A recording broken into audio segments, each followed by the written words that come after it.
तो आप ये देखें उत्तर प्रदेश में कितना बड़ा काम हो रहा है योगी जी के एरिया में। ये हम तो तमाम जितनी भी वीडियो देख रहे हैं कि ज़्यादातर काम उत्तर प्रदेश में ही देखने में मिल रहा है। गांधीनगर रेलवे स्टेशन वो भी उत्तर प्रदेश में।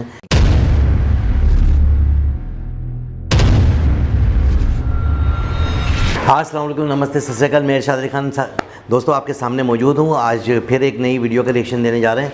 आप कैसे हैं? खैरियत से हैं? उम्मीद है कि आप खैरियत से होंगे। तो चलते हैं पहले वीडियो की जानिब। जी तो दोस्तों चलते हैं वीडियो की जानिब। वीडियो का टाइटल है upcoming super expressway of India.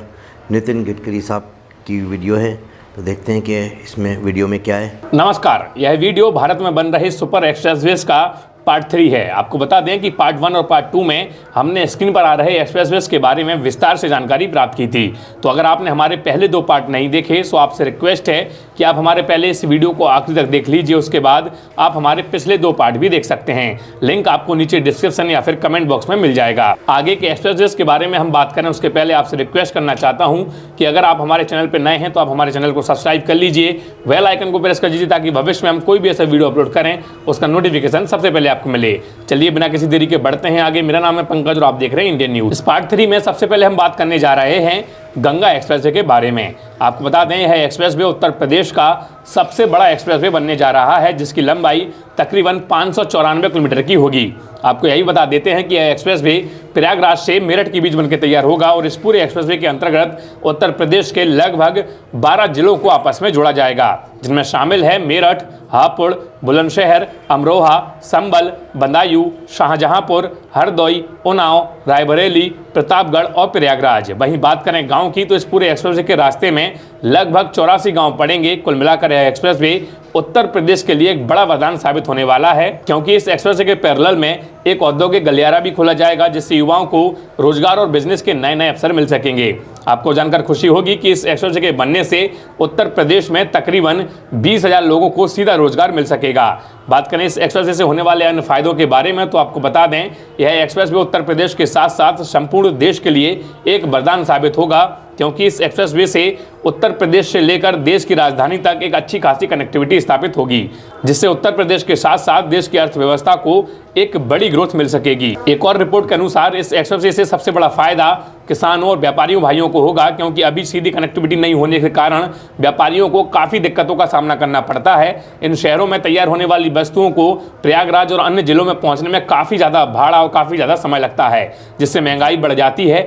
लेकिन अब गंगा एक्सप्रेसवे के बनने के बाद माल सीधा देश के विभिन्न शहरों में पहुँच सकेगा, वह भी कम समय और कम लागत में। आपको बता दें कि पश्चिम यूपी के इन शहरों में कांच के बर्तन, तांबे की वस्तुएं, भगवान के डिजाइनर वस्त्र, ताला, कैंची, चमड़े के सामान, चूड़ियाँ, पेठा, विभिन्न मेटल की अन्य वस्तुएं बहुत बड़ी तादाद में तैयार होती हैं। लेकिन कनेक्टिविटी ना होने के कारण यह माल सिर्फ लोकल में ही सप्लाई हो पाता है। लेकिन अब यहाँ के व्यापारी भाई अपने इन सामानों को आसानी से दूसरे जिलों में और दूसरे राज्यों में भी भेज सकेंगे। इसी तरह किसान भाई भी अपनी फसल आसानी से एक शहर से दूसरे शहर सप्लाई कर सकते हैं। और जब यह एक्सप्रेसवे पूरी तरह बनकर तैयार हो जाएगा तो आसपास के लोगों को रोजगार की तलाश करने के लिए दूसरे राज्यों में नहीं जाना पड़ेगा और इससे एक बड़ा पलायन रुक सकेगा। आपको बता दें कि गंगा एक्सप्रेसवे पर काम जो शुरू हुआ है वो नवंबर 2021 से शुरू हुआ है और यह पूरा एक्सप्रेसवे लगभग 2025 तक पूरी तरह बनकर तैयार हो जाएगा। बात करें इसकी लागत की तो इस पूरी परियोजना में तकरीबन 36,230 करोड़ रुपए की लागत आंकी गई है। चलिए अब हम बढ़ते हैं अपने अगले एक्सप्रेसवे की ओर। क्या हो अगर मैं आपसे कहूं कि एक छोटा सा लगभग 20 किलोमीटर का एक्सप्रेसवे बनने में भारत में 15 साल लग गए। मुझे लगता है कि आप भी मेरी तरह इसे भारत का दुर्भाग्य ही समझेंगे। और यह एक लौता एक्सप्रेसवे नहीं है, ऐसे और भी जाने कितने एक्सप्रेसवे हैं जो सिर्फ कागजों तक सीमित रहे हैं। कारण सिर्फ और सिर्फ एक ही कि पिछली सरकारों के नाकाम प्रयासों की वजह से भारत के लिए सबसे जरूरी एक्सप्रेसवे भी समय पर बनकर तैयार नहीं हो पाए। तो आइए जानते हैं कि यह 20 मीटर का लंबा कौन सा एक्सप्रेसवे है जो अभी तक नहीं बन पाया और इस एक्सप्रेसवे की अभी क्या स्थिति है। Chennai port to Maduravoyal expressway जो दक्षिण भारत के तमिलनाडु राज्य के चेन्नई शहर में बनकर तैयार हो रहा है। आपको बता दें यह दक्षिण भारत के साथ साथ पूरे देश के लिए अनोखा एक्सप्रेसवे है, क्योंकि यह देश का सबसे बड़ा एलिवेटेड एक्सप्रेसवे बनने जा रहा है। लेकिन अगर यह एक्सप्रेसवे समय पर बनकर तैयार हो जाता तो शायद देश के विकास में इसका एक बड़ा योगदान होता। आपको बता दें कि सबसे पहले इस एक्सप्रेसवे को बनाने के लिए जो योजना शुरू हुई थी वो 2007 में शुरू की गई थी, लेकिन जैसे जैसे समय बीतता गया इस एक्सप्रेसवे को भी भुला दिया गया। लेकिन नरेंद्र मोदी सरकार ने इस एक्सप्रेसवे को सीरियसली लिया और इसकी महत्वता को समझा और इस एक्सप्रेसवे को गति शक्ति प्रोजेक्ट में शामिल किया गया। अब यह एक्सप्रेसवे लगभग 3 साल में पूरी तरह बनकर तैयार हो जाएगा। आपको बता दें यह डबल डेकर एलिवेटेड एक्सप्रेसवे होगा और यह पूरा एक्सप्रेसवे लगभग 5,770 करोड़ रुपए की लागत से 3 साल के अंदर पूरी तरह बनकर तैयार हो जाएगा।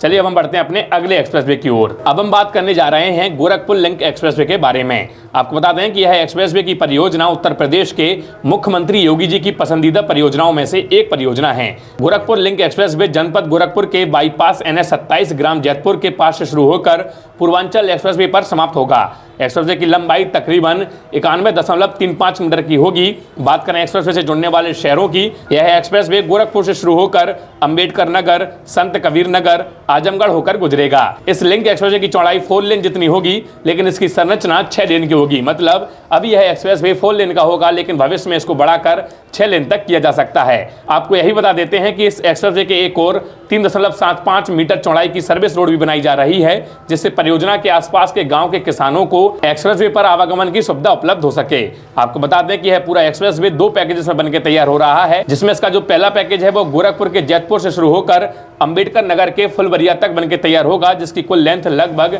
48.31 किलोमीटर की होगी और इस पहले पैकेज का निर्माण एफको इंफ्राटेक कंपनी कर रही है। वहीं बात करें दूसरे पैकेज की, तो दूसरा पैकेज के तहत यह अंबेडकर नगर फुलवरिया से शुरू होकर सालरपुर आजमगढ़ तक बनकर तैयार होगा, जिसकी कुल लेंथ लगभग 43.03 किलोमीटर की होगी और इस दूसरे पैकेज को दिल्ली बिंडकॉल बना के तैयार कर रहा है। बात करें इस पूरे गोरखपुर लिंक एक्सप्रेसवे में आने वाली लागत की, तो आपको बता दें यह पूरा लिंक एक्सप्रेसवे लगभग 5,876 करोड़ रुपए की लागत से बनकर तैयार होगा। बात करें इस एक्सप्रेसवे में मिलने वाली सुविधाओं के बारे में, तो आपको बता दें इस पूरे एक्सप्रेसवे के अंतर्गत 2 toll plaza, 3 ramp plaza, 7 flyover, 7 बड़े पुल, 27 छोटे पुल, 16 वाहन अंडरपास, 50 छोटे अंडरपास, वहीं 35 पैदल यात्री अंडरपास भी बनाए जाएंगे। इसके अलावा इस एक्सप्रेसवे के पैरेलल में औद्योगिक गलियारा भी खोलने की योजना सरकार बना रही है, जिससे आसपास के किसान भाइयों और व्यापारियों को बड़ा लाभ इससे मिलेगा। और बात करें इस पूरे एक्सप्रेसवे के रिसेंट स्टेटस की, तो आपको बता दें कि गोरखपुर लिंक एक्सप्रेसवे पर बड़ी जोर शोर से काम चालू है। जल्द से जल्द यह एक्सप्रेसवे पूरी तरह बनकर तैयार हो जाएगा। चलिए अब हम बढ़ते हैं अपने अगले एक्सप्रेसवे की ओर। अगला हमारा एक्सप्रेसवे है अंबाला नरनौल एक्सप्रेसवे।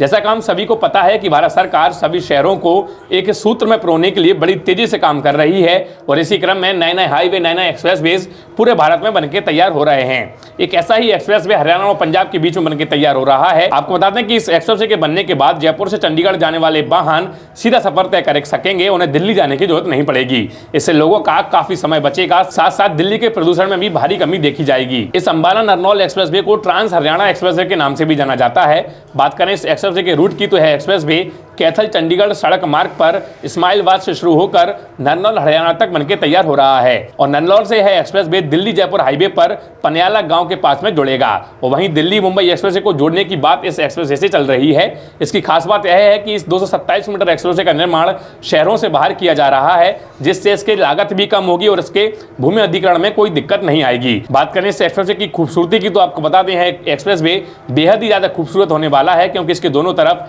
खेतों की हरियाली होगी, जिससे इसकी खूबसूरती देखने लायक होगी। बात करें इस पूरे एक्सप्रेसवे के रिसेंट स्टेटस की, तो आपको बता दें कि यह एक्सप्रेसवे लगभग पूरी तरह बनकर तैयार हो चुका है और इसी साल 2022 में यह पब्लिक के लिए ओपन भी कर दिया जाएगा। इस पूरे एक्सप्रेसवे को बनाने की लागत की अगर हम बात करें, तो यह एक्सप्रेसवे लगभग 5,000 करोड़ रुपए की लागत से बनकर तैयार हुआ है। बात करें अगले एक्सप्रेसवे की, तो अगला जो हमारा एक्सप्रेसवे है वो है DND KMP एक्सप्रेसवे। यह एक्सप्रेसवे की कुल लंबाई लगभग 59 मीटर की होगी, जिसको शुरुआत में 6 लेन बनाया जा रहा है। भविष्य में इसको बढ़ाकर 12 लेन तक किया जा सकता है। आपको बता दें कि यह एक्सप्रेसवे DND फ्लाईवे मतलब कि दिल्ली रिंग रोड जंक्शन से शुरू होकर सोहना गांव के पास KMP एक्सप्रेसवे तक बनकर तैयार होगा। आपको बता दें कि यह एक्सप्रेसवे दिल्ली के लिए बेहद ज्यादा खास है, क्योंकि इसके बन जाने की वजह से दिल्ली वासियों को सड़क के जाम से तो फुर्सत मिलेगी ही, साथ साथ दिल्ली के पॉल्यूशन में भी भारी कमी देखी जाएगी। बात करें इस पूरे एक्सप्रेसवे की रिसेंट स्टेटस की, तो इस पूरे एक्सप्रेसवे पर जोर शोर से काम चालू है और जल्दी यह एक्सप्रेसवे बनकर तैयार हो जाएगा। बात करें इसकी लागत की, तो यह एक्सप्रेसवे लगभग 3580 करोड़ रुपए की लागत से बनकर तैयार हो रहा है। तो ये था सुपर एक्सप्रेसवे का पार्ट 3।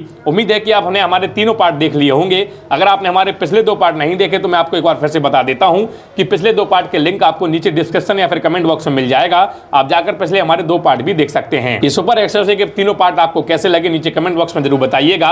और अगर आप ऐसे वीडियोस देखना पसंद करते हैं तो मैं आपसे रिक्वेस्ट करता हूं कि अगर आपने हमारे चैनल को अभी तक सब्सक्राइब नहीं किया तो आप हमारे चैनल को सब्सक्राइब कर लीजिए, बेल आइकन को प्रेस कर दीजिए, ताकि भविष्य में हम कोई भी ऐसा वीडियो अपलोड करें उसका नोटिफिकेशन सबसे पहले आपको मिले। चलिए आज के इस वीडियो में इतना ही, मिलते हैं अगले वीडियो में, तब तक के लिए जय हिंद, जय भारत। जी तो दोस्तों आपने देखा कि कितना ज़बरदस्त एक्सप्रेसवे अपकमिंग जो है ना ये एक्सप्रेसवे बन रहा है। और आप ये देखेंगे उत्तर प्रदेश में कितना बड़ा काम हो रहा है योगी जी के एरिया में। ये हम तो तमाम जितनी भी वीडियो देख रहे हैं कि ज़्यादातर काम उत्तर प्रदेश में ही देखने में मिल रहा है। गांधीनगर रेलवे स्टेशन वो भी उत्तर प्रदेश में। और क्या ही बात है योगी जी की कि वो बड़े जो है ना अलर्ट हुए हैं अपने एरिया को, अपने सूबे को बनाने में, उत्तर प्रदेश को डेवलप करने में। अब और सबसे बड़ी बात ये कि इस एक्सप्रेसवे के बनने के बाद काफ़ी सारे जो है सिटीज़ जो है आपस में जुड़ रहे हैं। और जो चीज़ें उत्तर प्रदेश में बनती हैं, जिनके मैन्युफैक्चरिंग होती हैं, काफ़ी सारी मशहूर चीज़ें, वो उत्तर प्रदेश सब दूसरे शहरों में, दूसरे सूबों में भी जाके जो है ना वो उसको जो है ना सेल आउट कर सकते हैं। तो कितनी बड़ी बात है कि एक तो ये कि एक शहर से दूसरे शहर में जाने का रास्ता इतना ज़बरदस्त एक्सप्रेसवे बनाया जा रहा है कि बहुत कम पीरियड में जो है ना एक दूसरे शहरों में जो है ना आप जो है सफ़र कर सकते हैं। फिर जो भी चीज़ें आपके उत्तर प्रदेश में बन रही हैं वो उत्तर प्रदेश से जो है दूसरे सूबों में, दूसरे सिटीज़ में जाके जो है ना आप सेल आउट कर सकते हैं। और फिर सबसे बड़ी बात ये कि जो ट्रैवलिंग का इश्यूज़ थे वो जो है टाइम पीरियड उसका कम हो जाएगा। और खूबसूरती से खूबसूरती जो है ना उत्तर प्रदेश में देखने को मिल रही है। जब से योगी जी आए हैं इन्होंने उत्तर प्रदेश का जो है नक्शा ही तब्दील कर दिया। काफ़ी सारे लोग बहुत खुश हैं कि भाई योगी जी जितना काम कर रहे हैं इतना किसी ने नहीं काम किया। और मोदी जी की गवर्नमेंट जब से आई है, जब से उत्तर प्रदेश में काफ़ी सारे डेवलपिंग काम हो रहेंगे। ये तो सिर्फ हम एक्सप्रेसवे देख रहे हैं, बाकी जो दूसरी चीज़ें डेवलप हो रही हैं उत्तर प्रदेश में वो भी जो है हमें काफ़ी सारी चीज़ें जो है देखने को मिल रही हैं। तो दोस्तों आपने देखा कि कितना ज़बरदस्त काम हो रहा है। इंडियन गवर्नमेंट, इंडियन जो मोदी जी की गवर्नमेंट है वो कितना अलर्ट होकर काम कर रही है। इसका सारा क्रेडिट मोदी जी को जाता है। वो प्रोजेक्ट पर जो है ऐसे प्रोजेक्ट को जो है लॉन्च करते हैं जिसमें कि जल्द से जल्द जो है काम हो सके। और योगी जी हाई अलर्ट होकर काम करवाते हैं, जितना भी काम कराते हैं। इसी तरह नितिन गडकरी साहब हैं यूनियन मिनिस्टर, वो नए नए जो है ना तजर्बे और नई नई चीज़ें जो है वो डेवलप कर रहे हैं अपने मुल्क में। और जिससे कि मुल्क जो है बहुत ज़्यादा जो है डेवलप हो रहा है। और आमदनी के ज़राए जो हैं काफ़ी सारे जो है इनके खुल रहे हैं कि एक रोड बनता है तो वहाँ से जो टूल प्लाज़ा माना टूल जो है टैक्स जो मिलता है वो उस मुल्क की जो है ना साख को जो है मजबूत करता है। जो गाड़ी गुजरती है वो अपना टूल नाका वगैरह देते हैं और वो उससे जो है ना मुल्क जो है चलता है। तो मैं समझता हूँ कि आने वाले और मज़ीद दिनों में और ज़्यादा जो है डेवलप हो जाएगा जब तक कि योगी जी काम कर रहे हैं। और योगी जी ने जितना काम किया है कि इससे पहले किसी ने नहीं किया। और योगी जी का अभी हाल ही में मैंने एक सॉन्ग भी देखा था, उसमें भी आप देखेंगे हर तबके का आदमी, भले वो किसी भी कम्युनिटी से ताल्लुक़ रखता है, सब लोग योगी जी के आने से जो बहुत खुश हैं। तो इसकी मेन एक वजह ये है कि योगी जी काम बहुत ज़्यादा करवाते हैं और अपने लोगों में मिलते हैं, उन लोगों के मसले मसाइल देखते हैं और उस पर जो है ना वो गामज़न हो जाते हैं, काम करते हैं। तो दोस्तों इसके साथ ही मुझे इजाज़त दें। चलते चलते मेरे वही अल्फाज अपने और अपने आसपास वाले लोगों का ख्याल रखें। हमारे चैनल को लाइक करें, सब्सक्राइब करें ताकि आने वाली तमाम तर वीडियो आप तक पहुँचती रहे। अल्लाह हाफ़िज़।